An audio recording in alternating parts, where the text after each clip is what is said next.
So manifest destiny didn't just reshape borders in the 1800s, it permanently altered culture, ecology, economics, law, and psychology in ways that are still unfolding. Let's look at the cultural impacts.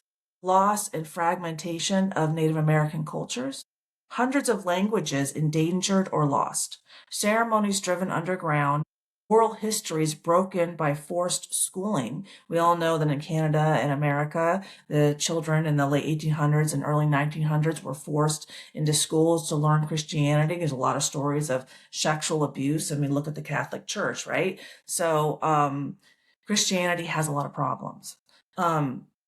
Family structures were disrupted, traditional governance weakened. Many nations are rebuilding languages and traditions from near extinction today. You know, it was the creation of a conquest culture in the United States. Manifest destiny normalized ideas that land exists to be taken because God said. Right? Expansion equals virtue. Violence can be moral if framed as progress. Oh, we aren't seeing, I mean, like the assassination culture we have in 2025 and 2026 with all of our problems. I mean, that's right there, right? Economic success justifies displacement. When money and convenience are prioritized over health and well-being, then that's what happens, right? And this shaped Western films, school textbooks, political rhetoric, military policy, foreign intervention logic. The story of the frontier became a founding myth for Americans. I mean, how do you help people process we're killing women and children without telling them God said? I'll let you sit on that one. Racial hierarchy embedded into institutions. Manifest destiny reinforced white supremacy as policy. It's our land, we're taking it. Native people as vanishing or inferior, non-European cultures as obstacles. This influenced segregation laws, citizenship policy, immigration ideology, land ownership rules, and how we act with the species. It's ours. I can show you, maybe I should, after the Revenant, that I've been interacting with a hunter on one of my videos, and he was saying, well, God said that we dominate, so, wolves just kill for fun. Well, wolves do not kill for fun, okay? Their whole history of returning them in the 1990s to Yellowstone shows that they are very busy keeping everything in check, okay?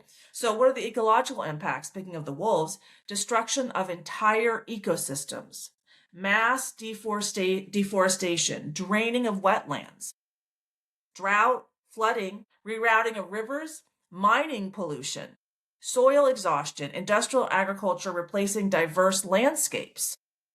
I mean, this is why we have climate change. We destroyed the environment's ability to hold carbon, so excess carbon is released into the atmosphere.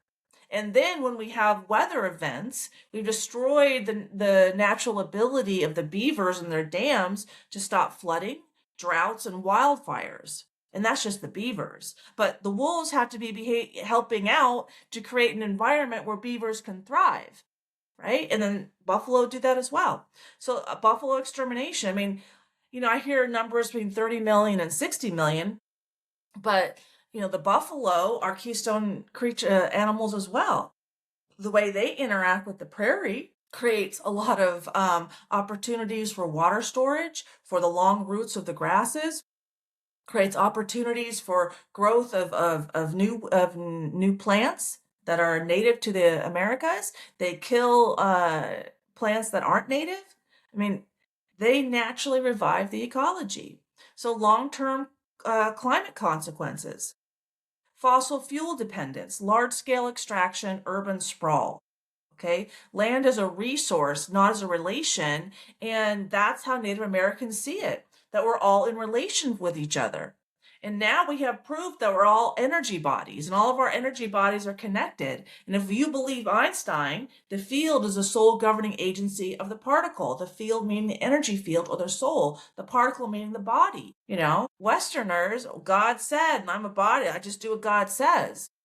No concept or understanding how we're all in relationship with each other. No, it was all short-term thinking. It's ours, so we're taking it, and we're bringing the cattle, and it'll be just like Europe and we'll be fine. No understanding that there's native plants and species that naturally create this amazing ecology that they found themselves in.